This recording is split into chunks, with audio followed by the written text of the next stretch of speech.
Okay, here we go. Good morning from St. Petersburg, Florida. We're having nice weather so far, as you can see. People out and about. You're looking at the waterfront. Let's take a little look at the street view. See what's going on in the streets. I sure do like that view. It always seems to be really clear.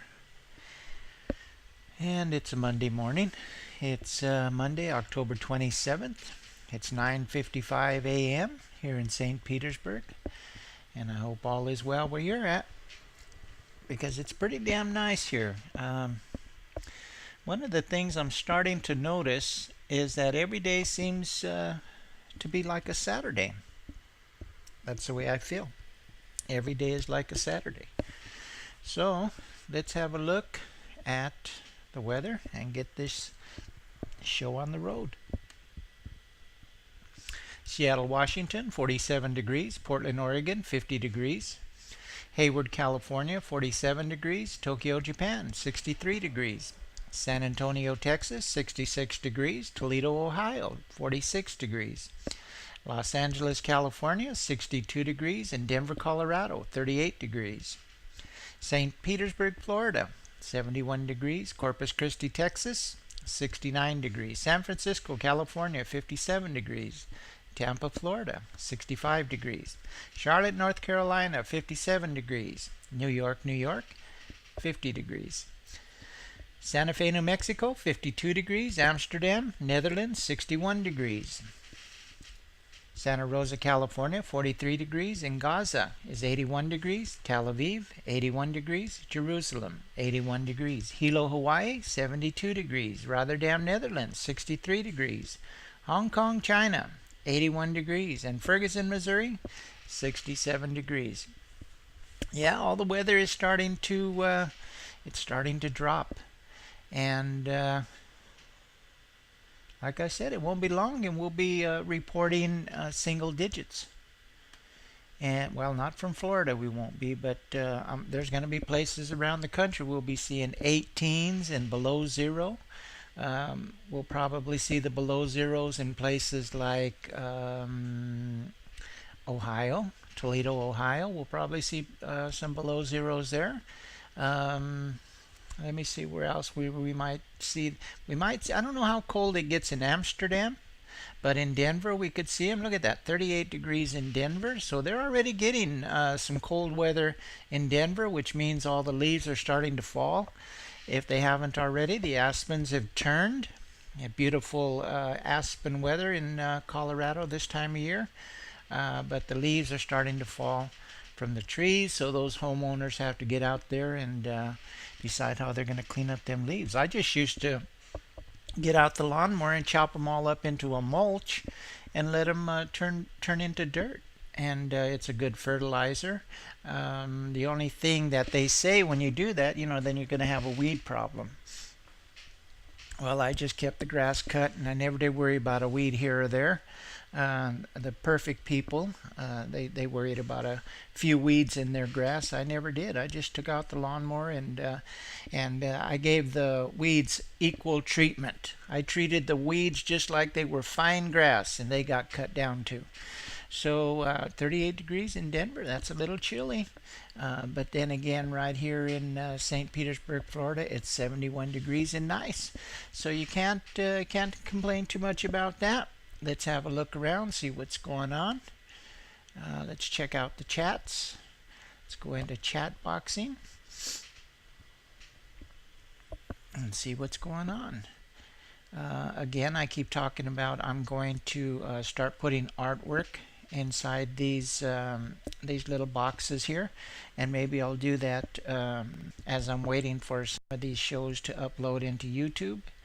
What I'm going to do is I've kind of changed things around a bit.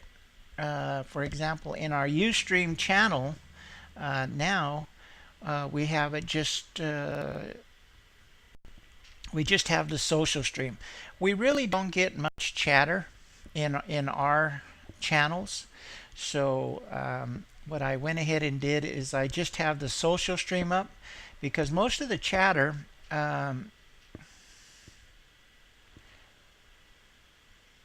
Well, most of the chatter goes to Facebook. And it seems like Abby, I just happened to turn this on. Let me go ahead and get this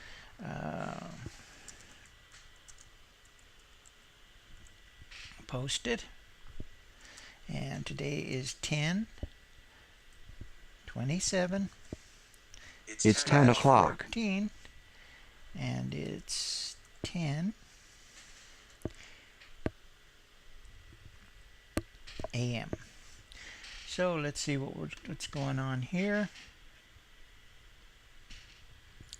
And that should have turned things on in my Facebook, and we'll take a check on that here just a minute. So let's go ahead and go through these chats and see what's going on in. And 7 days to election day. Yep, 7 days till election day. So, like I said, I had moved. I took the regular chat out of my Ustream. And I figured I'll just use the social stream because I'm moving more and more to Facebook. There's a lot going on in Facebook most of the time, and I would like to see, if I can move this crowd around and possibly get them to come to the site if they want to. Like I said, the site is a tool that I use for myself, and I welcome people to come to the site if that's what if they want to. But basically, I build this site. It's a hobby, and I build the site as a tool for myself. The same thing with the channels. The channels that I have, really, they're not about any revolution. I'm not trying to change the world. I always throw in a little bit about voting, and I talk about current events because it's a talk show. You got to talk about something. So I talk about the current events, what's ever going on, and the current events don't necessarily have to mean what's happening in the world. Something could be going on in the chats. There could be certain battles going on in the chats, certain power struggles going on in the chats, or a chat may just change and drop out of sight, or like in some cases they start a whole new channel and they get rid of their old channel for whatever reasons. And I'll talk about certain things like that. But again, most of this stuff that I do on my channels is something that I like to do. I'm not going to make things difficult for myself to make other people happy. So I always figure, that if you don't like what I'm doing, you can do it yourself. For example, here, Sassy Abby apparently feels dissed 23 hours ago. We are your friends, Artstarzz. You are dissing us. Okay, so she feels that she's being dissed, that she's being snubbed. But I had a talk with Abby yesterday, and normally what I do is on these chats, I'll do part of the chat, I'll talk about all of the different chats, and then I move on to what I'm talking about, and all of these leave my site. Not my point of view. Neither one of them sound right, but anyway, I can't see them. And the reason that Abby might be feeling dissed is she might think that I'm reading this and they want me to turn on Skype and come and talk on the show, when actually I hadn't seen this until later in the day, 23 hours later or whatever it was in the day. And she's feeling disrespected. But one of the things about Abby, since she wrote this stuff in my chat here for the world to see, which I won't be erasing anything like that. I'll leave it on there. Is that Abby told me that she actually doesn't use our site. She uses another site, and she doesn't use our site. And actually, she doesn't watch our show. So she picked a day to watch the show, and all of a sudden she feels that she's due a lot of respect because we're friends. Actually, it's friendship is a two-way thing, but you can't decide that somebody's going to be your friend. It has to be mutual. It has to be mutual. Both parties have to decide, for one thing, that you're friends. I consider Abby a nice person, uh, but there's some things about Abby that Abby does, and I don't agree with it. I wouldn't exactly call us friends, as she's saying there, because it's the same thing as friends on Facebook. You can have 500 friends of people on Facebook that you don't know a darn thing about. And Abby makes it very clear that you're not going to know anything about her because in the channel that she's on, they change their names all the time, so you never really know who you're talking to, and that's just their format. That's just what they do, and that's fine. But if she's feeling disrespected, it's possible that she needs to check herself because, for one thing, I didn't see this, and for another thing, I don't start changing my show and how I'm doing things just because Abby comes on. So, Abby, if you're feeling dissed, you need to check yourself. And personally, whatever you do is what you do. And like you say in your channel, hey, if you don't like it, move along. That's what you say. And now it's coming back to haunt you. And that's one of the things. That's one of the problems whenever anybody says anything. If you tell somebody something and it comes back to haunt you, the same thing can happen to you. Like what I just said, it could come back to haunt me. What I just said about Abby. Abby in the future will probably bring this up when it fits into, the conversation in the right way. Abby will bring this up. And that's fine. I can deal with it. They're just chats.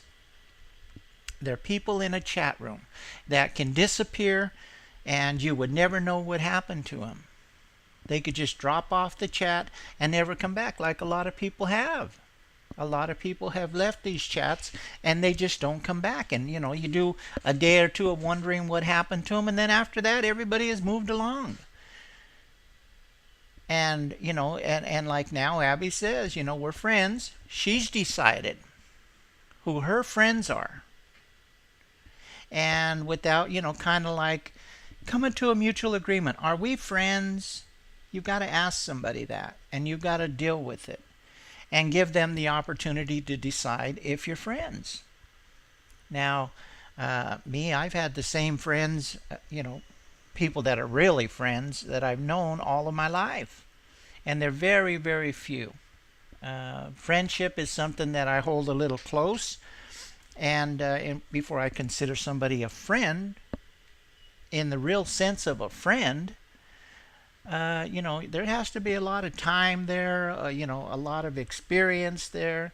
And I just don't have that with online chatters, people that I meet in the chat rooms.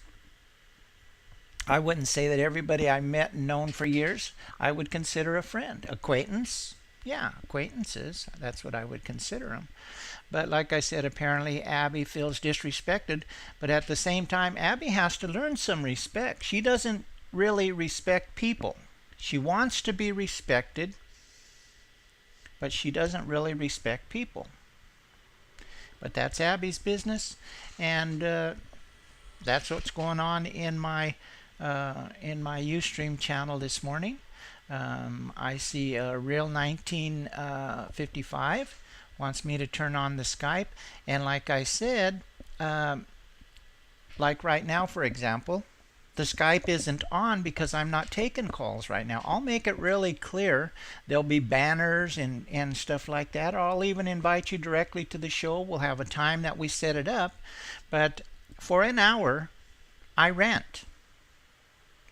And if we decide that we're going to do a show, we're going to start the show that way. I'll do the news and the weather, and then we'll start the show.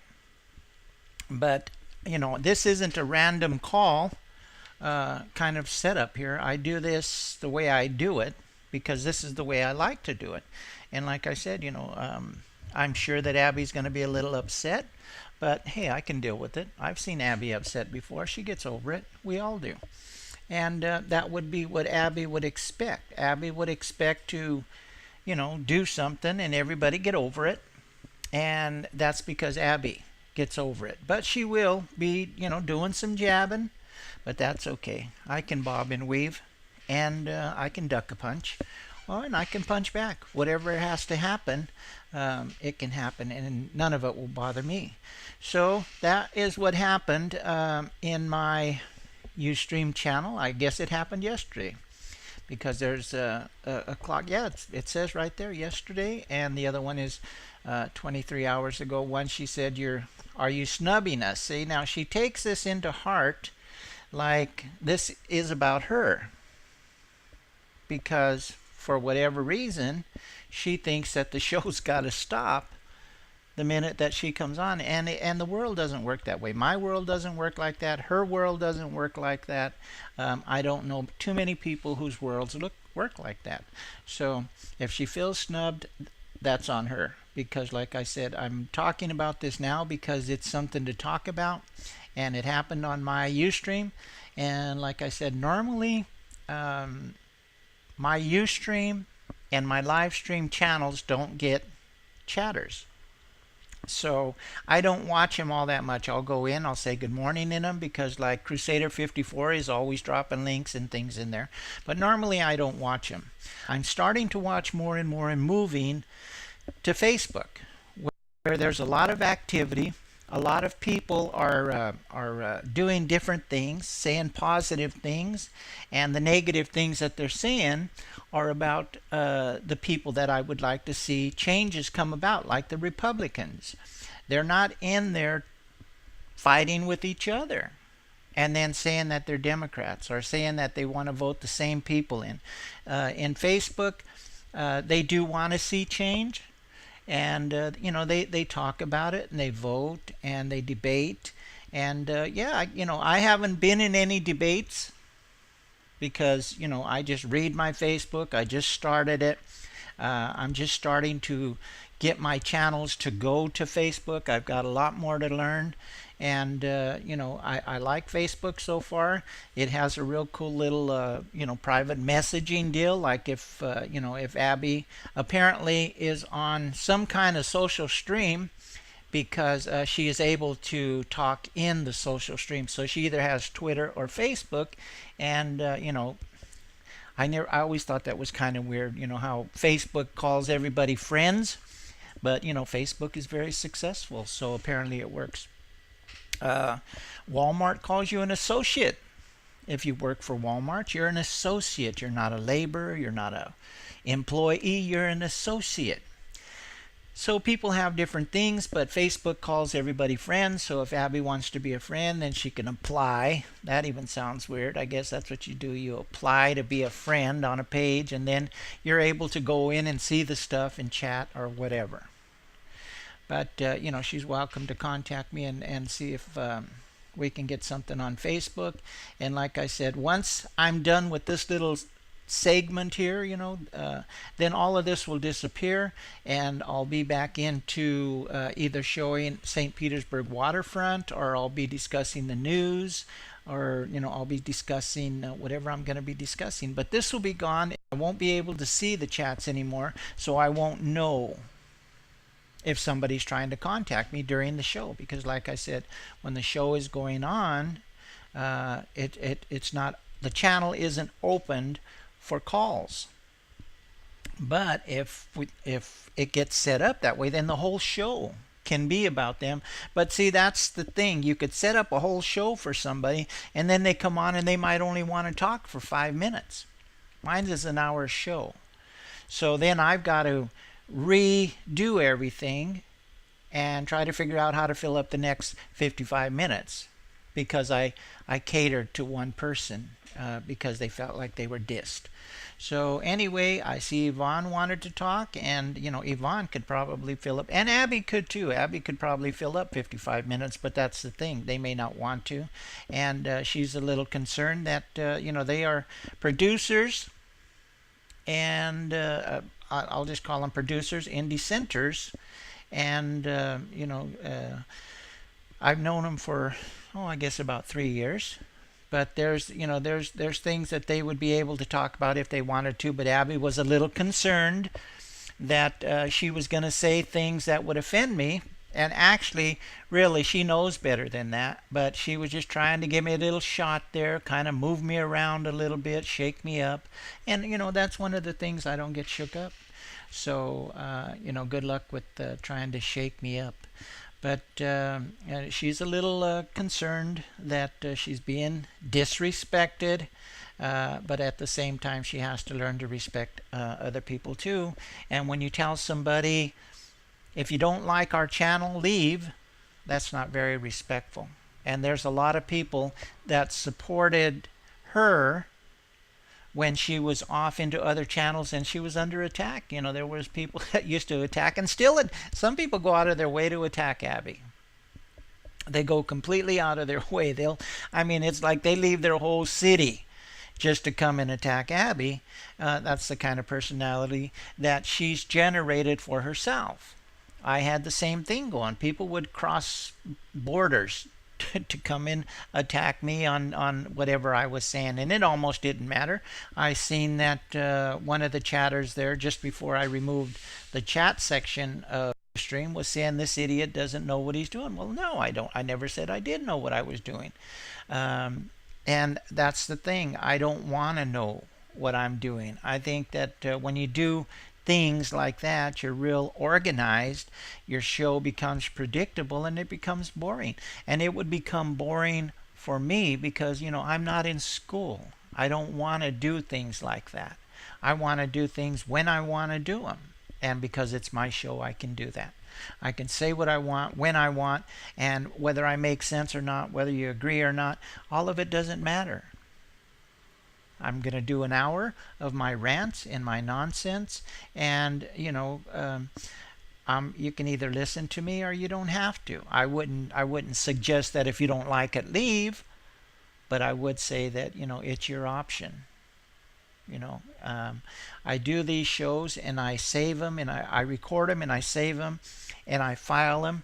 And like I said, 10 years from now, I'll be listening to these shows. And 10 years from now, I may not know whatever became of Abby or Yvonne or a lot of these people. In 10 years, I may not know any of them. And that's just life. It happens like that. You meet somebody on the internet, and as fast as you met them, that's as fast as they can disappear. So when you call somebody your friend, you really have to understand the meaning of friend. Is it a Facebook friend? Facebook friends, that's just a term. It's a term.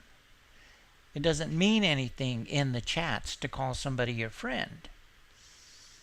So it's more mature to say, it's somebody I met, a casual acquaintance, something like that. But when you start talking about friends, you start digging into something a lot more personal, a lot more deep. And I could honestly say that I don't have any friends in the chats like I do in the brick and mortar world. In the brick and mortar world, a friend is almost like family. Brothers from different mothers, that sort of thing. And you're really close, and their wife and their children and their mother and their father and their brothers and sisters, aunts and uncles. Not just them, but the whole family, and then your friends. So when it comes to friends, I take it pretty serious. And if somebody calls me a friend in the chat room, I just kind of let it go by. But basically, I have no friends in the chats, because you can be what they consider friends today, and then in the next few minutes you can be under attack by this so-called friend. So just do whatever you want, say whatever you want, think whatever you want. And it looks like since we're still on this page, I can see Set from Arizona says hugs, got a smile there with a big old star.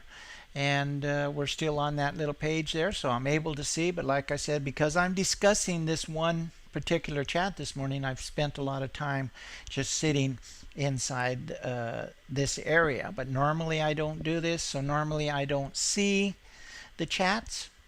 Normally I don't see them. And like I said, I'm getting ready now, so I will say Set from Arizona, but I think Set from Arizona is always is also Jokes on You. So good morning, Jokes on You, if that's you, or Jokes. Good morning. And if it's not, good morning to Set from Arizona. So we're going to continue down the road here and have a look. Toronto doesn't have anybody chatting this morning. And Global Revolution. Global Revolution has 6 people, but like I said, Global Revolution is about to move on. They've opened up another channel, and they went to the new format. And as you can probably see in the background there, I think that's their new format in the background back there. I don't know. It could be. There's a lot of RT stuff there, so it could be news. It's hard to say, but. Global Revolution, I've still seen some live chatters. I see the number dropping way down to 6 viewers.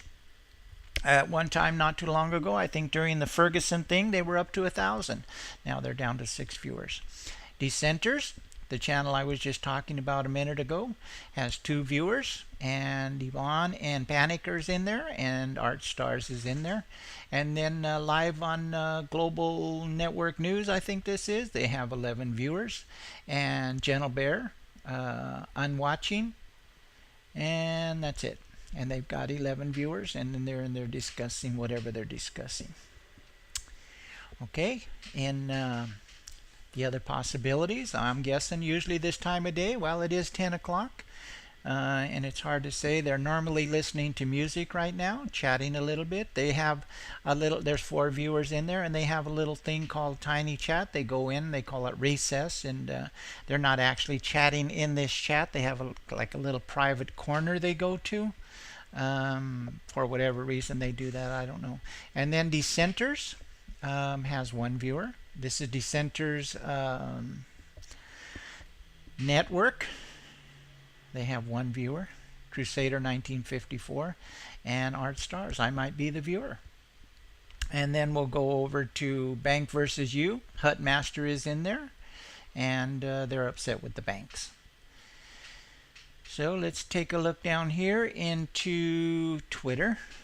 This is Twitter. The Twitter page it's also hidden. And like I said, everything that is in the password protected area isn't all bad. It isn't all bad. I put a lot of other stuff in there because when the people come into the password protected area, they like to see other things as well, and I try to keep all of as many channels in there along with the channels that I have to password protect. So this is a little bit of the Twitter tweets, stuff from Israel, and I believe this one is probably stuff from immigration. Them last 2 there are stuff from immigration, and of course there's Artstarzz in there, the little short black one. And 42 tweets. This one I don't tweet out too much because they'll bump into that password protected. This password protected room is pretty much for people that are regulars in the chats, and they know this password and they can pass it around. I can say though that there are a lot of people that have found their way inside the room, because when I first started this was 141, and now it's 241, and now it's 277. So whatever them numbers come out to be, 36 I think. 36 unique visitors are coming to this page, and a unique visitor is, once they get counted, that's it. They only get counted that one time. So 277 people before I made this password protected, or 241 people before I made this password protected, was visiting this page. So we're getting a little bit of traffic to the site, and that's nice. But like I said, if all of these numbers were 0, I would still do this because this is my hobby. This is what I like to do. And, for whatever reason, if somebody thinks that they're being disrespected, they have to rethink that, because them aren't my intentions. I would rather, that they come and visit, but they don't have to, and they can boycott me. They can do whatever they want. That's fine.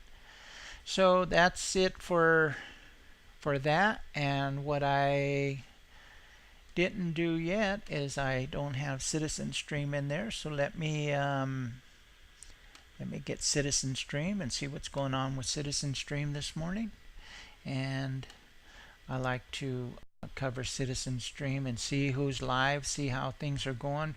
Citizen Stream, well, the chats lately have really been dying for the past, almost the past 2 years, really. When Occupy took a dive and Occupy Wall Street stopped being a mover and a shaker kind of movement, all of these chats started to die. And all of these chats are kind of like little seeds of global revolution. That's why I keep an eye on global revolution. It was the one that really started all of these chats.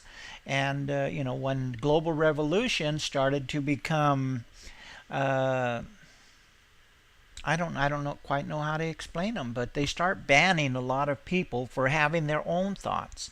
It was supposed to be a channel about freedom, and getting the money out of government, getting the money out of Wall Street. I don't know how you get the money out of Wall Street or get Wall Street out of the government. I'm still not clear exactly what they were trying to do.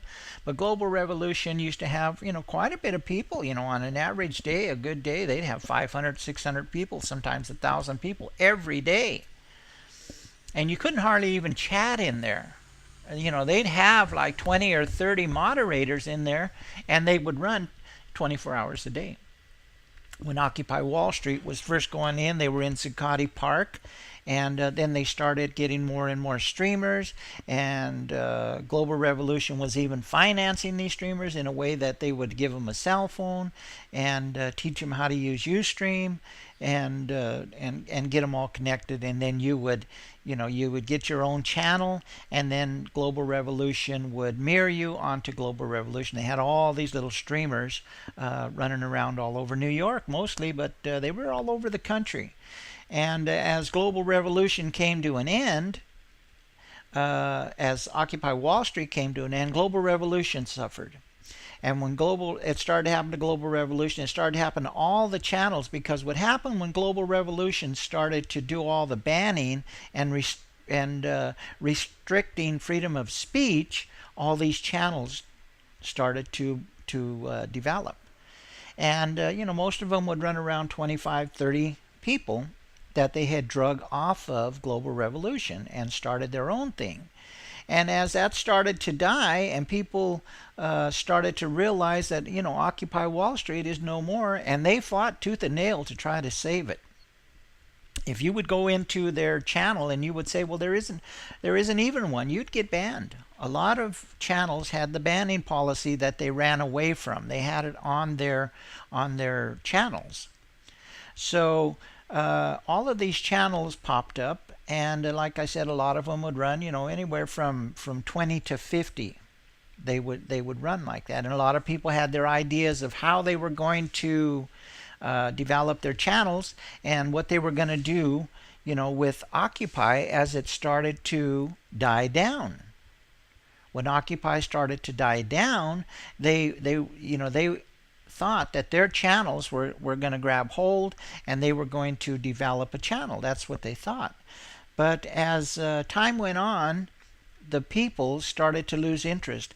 Maybe for a couple of reasons. My opinion always was that the economy got better. People decided to go back to school, get a job. They were able to do a lot more than they were able to do during the times of Occupy, when Occupy was going wild. They were all over the country, and they'd have these marches, anywhere from 500 to 1,000 people. They had quite a few of them in Denver. At that time I was in Denver. I took a lot of pictures. They set up their tents, in different parks all over Denver, downtown Denver there, and Civic Center and City Park and some of our parks, and people would watch to see the cops fight with the people.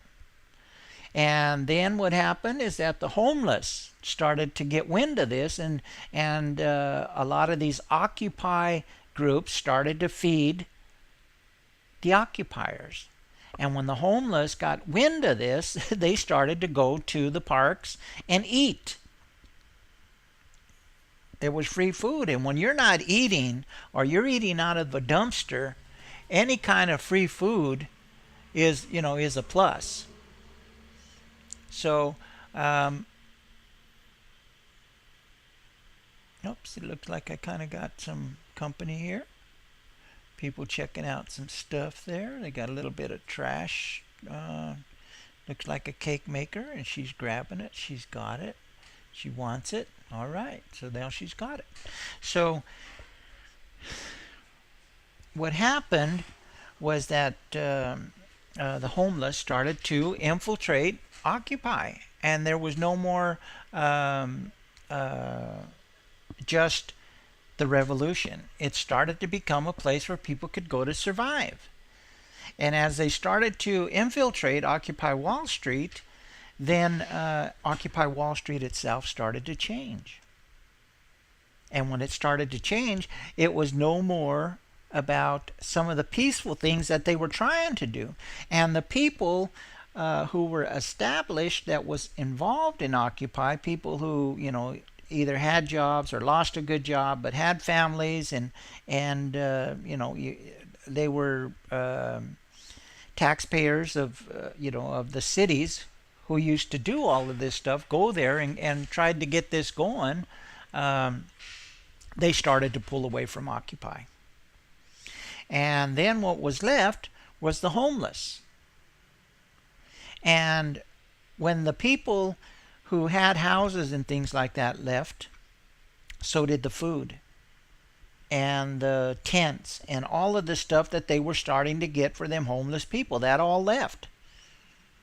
So, that Occupy took a blow that way, and then again, the numbers started to drop. Then you had the Black Bloc, which was anarchists starting to infiltrate Occupy.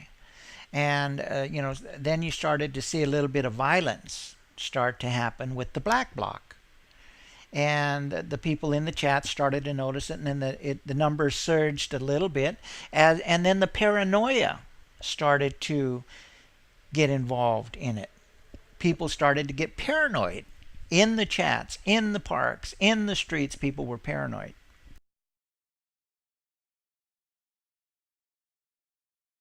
All of a sudden, the FBI was getting involved. Everybody thought they were being watched.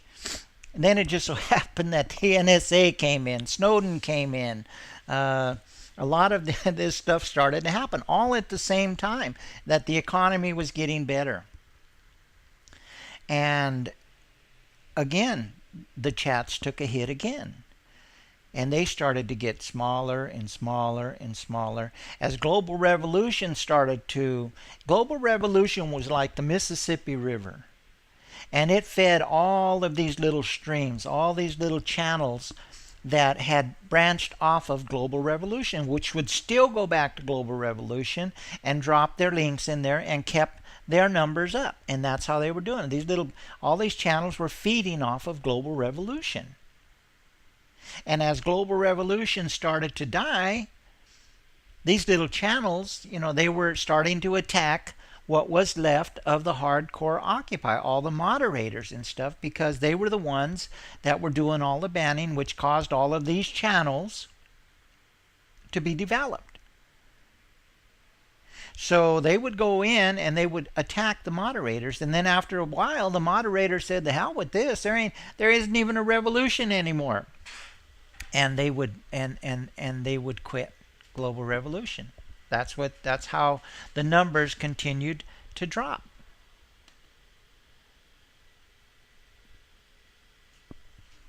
So the numbers continued to drop and continued to drop, and these chats got smaller and smaller and smaller, and they were doing everything they could, everything that they possibly could to get these chats to survive. And there's still a few of them, and them are the few that you see in my password protected room. So what I started to do a couple of years ago, I had noticed somebody had started a chat room in our chat page where there was Oh, there might have been 8 or 9 maybe, and they had them real small, and and they had this page that somebody had built, and I thought, well, this is really cool. And I used to go in there, and I would watch all of the chats. I thought this was really cool. Well, then something happened. Somebody didn't want to manage it anymore, or it was a paid site or whatever. But anyway, it disappeared. And I said, well, shoot, I could do that. I started looking, checking everything out, and I went and I started doing it.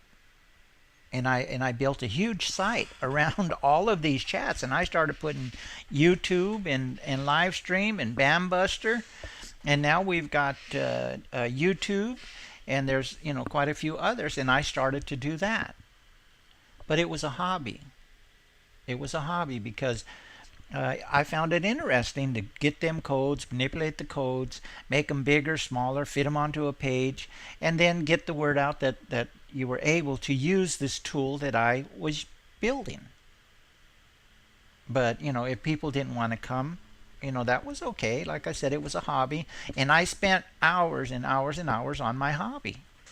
Today, I do the same. I don't spend as much time as I used to because I pretty much got it under control. I can build it real fast, and I'm done with it. Now I use it. I use what I built, and that's what happened to these chats. These chats started to go down and down and down, and then when you're down to just the few hardcore members, after a while there was nothing left to talk about. So they would fight with each other, and one channel would fight with the other channel, and that's where I came up with chat boxing. I would put these channels that fought the most with, because some of them would only fight with certain channels. So I'd put them side by side, and you could go there and you could chat box. You could see what they're saying about you. Some would say things about you personally, and some would talk about the channel that you were on, and you were able to see both of them and chat box. You could, without them being able to ban you. So that's what I had today. But as time went on, that even started to die down to where only 1 or 2 channels were left. So as it stands right now, there's Global Revolution, Dissenters Network News, and basically GONE. GONE is Global Occupy Network News or something like that. So there's basically only 4 channels left, and out of the thousands that used to visit these chats, if you put all of the regulars together, not the people that come in and use 4 or 5 or 6 different names, but if you put the regulars in there, the original people, you put them in there, you may get 20. You may get 20 people. And I can pretty much name, them 20 people who's been around for about 3 years, since the beginning of Occupy. And a lot of hardcore people that I thought would never go away have gone away. Some of them, one in particular, 84-year-old vet, I understand, and the rumor is he has died. But it's a rumor. I haven't heard any concrete evidence that he didn't die, that he's still alive. I seen his name in Dissenters once, and he's a moderator in Dissenters. I seen his name in there once. And, that says, well, he doesn't look dead to me, but he wasn't talking, he wasn't chatting. And, Vet had the same thing done to his heart that I had done to mine, except for Vet's a lot older. And they tell you straight up, when you do things to your heart, it affects your brain. So, it's possible that Vet had gone in for a procedure and he may have had a stroke, and he's only able to view, and somebody plugs him in and gets his name in there, signs him in, and he's able to, they're trying to, keep his brain active. I don't know. That's just something I thought, because Vet wouldn't just sit. He would chat. And if he didn't agree with you, he would say that. But in Dissenters, talking about disrespect, Vet supported people like Abby, whenever she was under attack in any of the channels, Vet would support her. But when it came Abby's turn, the one who is quick to call people her friends, Abby turned on Vet. She turned on Vet. Abby's also turned on me on several occasions, but is quick to say who she thinks her friends are when it's convenient for her to have friends. A lot of people in dissenters says this. I'm not talking out of school. I'm not saying anything that's new. The people in dissenters knows this, and when Abby comes in, she's immediately a target. She's entertained with the pencil. She likes that people can change the names. Abby will even go in, and Abby will change her name and talk to herself and create an environment where people will come in and talk. That's just one of the things she does. And when you're trying to keep a channel going, people do some strange things, and a lot of it I don't know for certain, but it just seems to me like Abby is trying to keep the channel going, but it's really hard to do. Even if you have 10 names and you talk to yourself 10 times, it's hard to keep these channels going. So I've switched over to Facebook. I think Facebook it's a nice tool, and I will keep the channels open until they are starting to get dust, until they've gotten dust, and then I will move on to something else. Ustream is already like that. I have quite a few Ustream channels that they aren't really going live anymore. They're just taking up space on the site, but I leave them there because every now and again they go live. They get a little spark, and the streamer will go out and he'll be part of some activity. But the problem is two things. It's expensive to live stream if you don't have any money. Trevorrow's tried it. He went through a little bit more expense than I've seen any of the streamers do.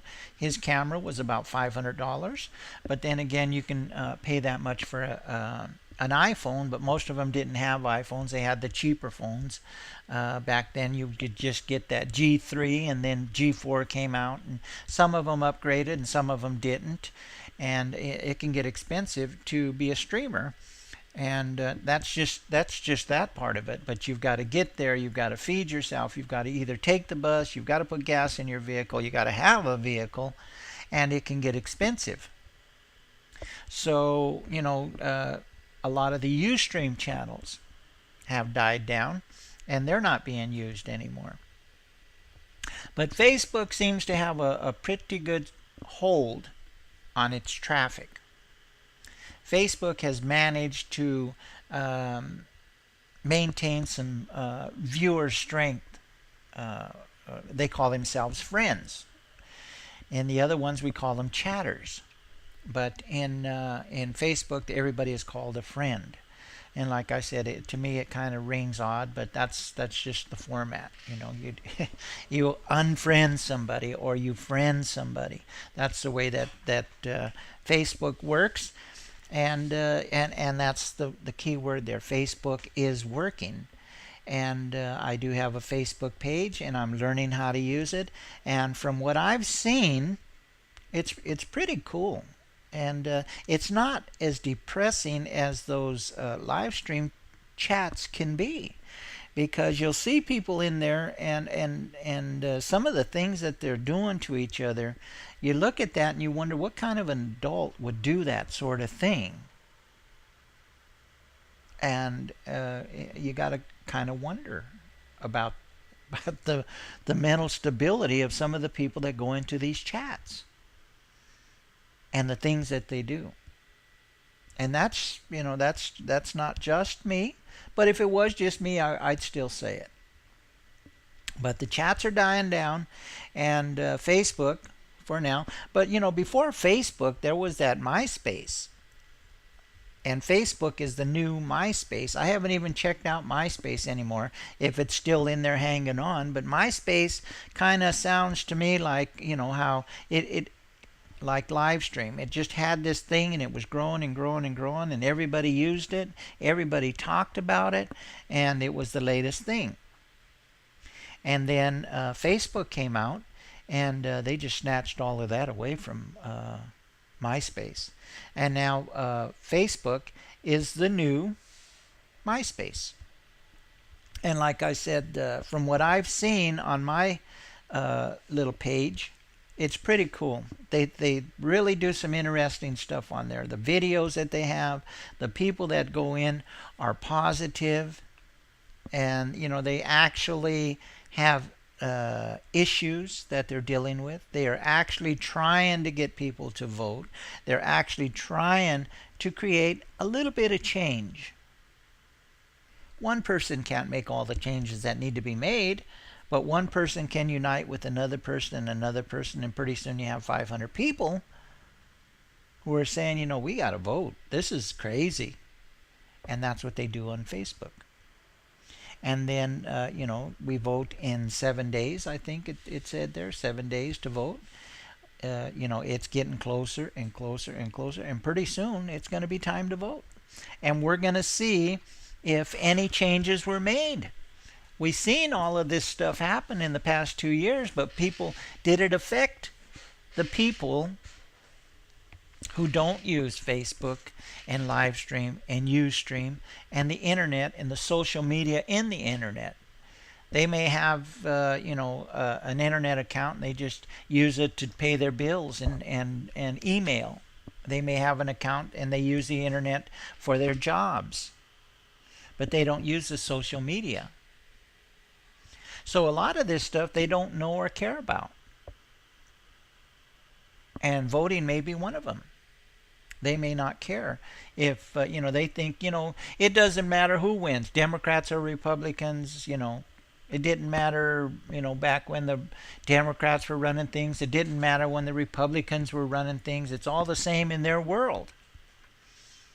But the past 2 years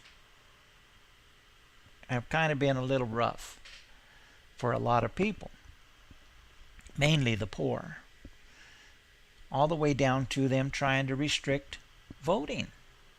Now, me personally, when I heard the problem with voting was an ID, I thought, well, what's the problem? Go get a goddamn ID. People died so you can vote, and you're in there complaining because you don't have an ID. It's too hard to get an ID.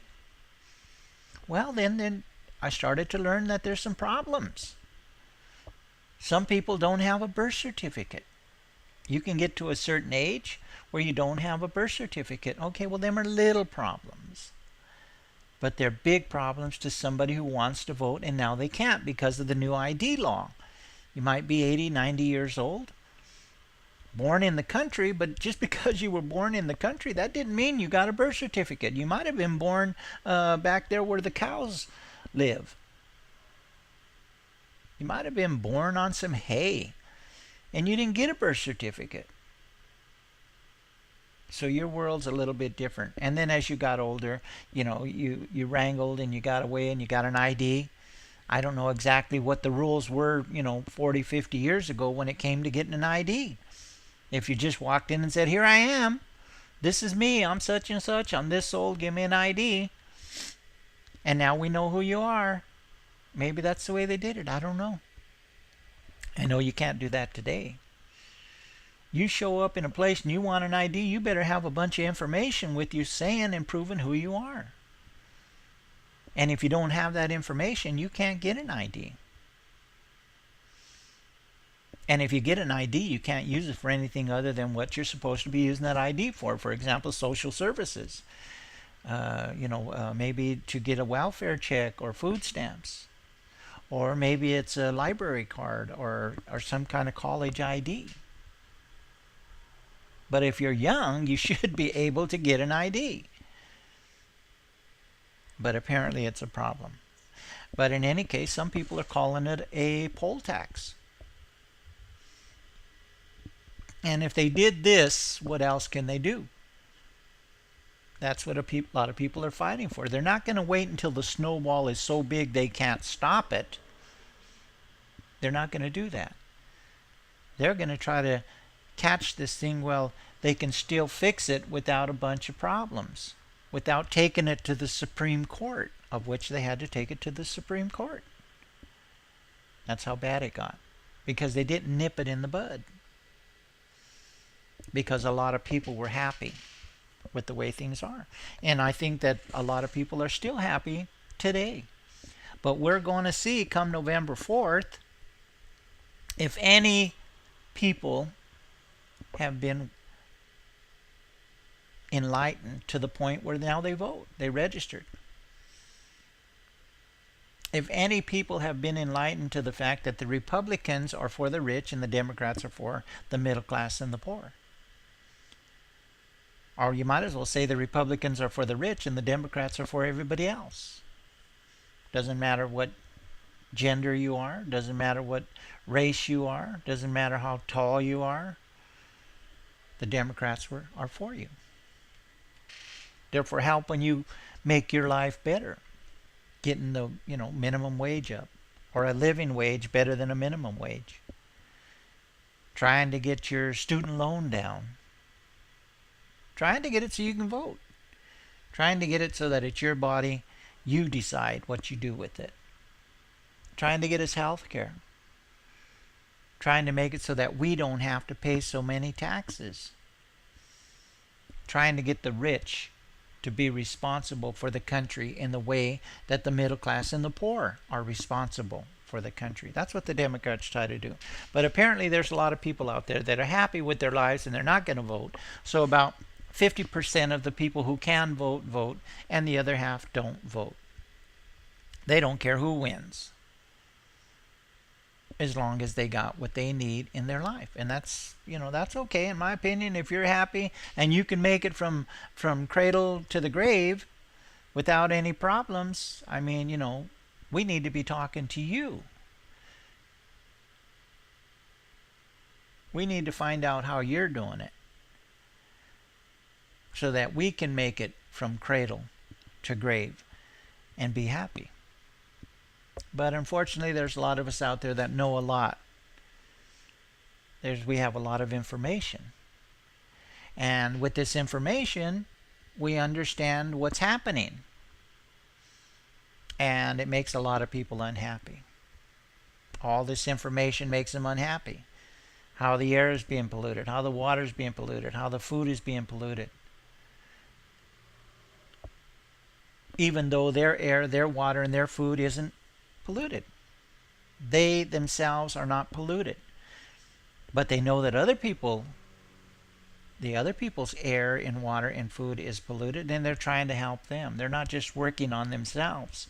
They're trying to make this world, this country, this world a little bit better for their kids and their kids' kids and and that's what this information is doing to them. They want to make things better for somebody else. They're not all that concerned about themselves because maybe they're happy with their life. They're just unhappy with what is happening to other people. And then there's other people out there that don't know or choose not to know for whatever reason that this is going on, and they're just going about their life, and I don't blame them. I don't blame them. We shouldn't have to do things we don't want to do. And if we're not concerned with the well-being of other people, hey, that's the choice that you get to make. Because one of the things about this world has been and always will be a problem.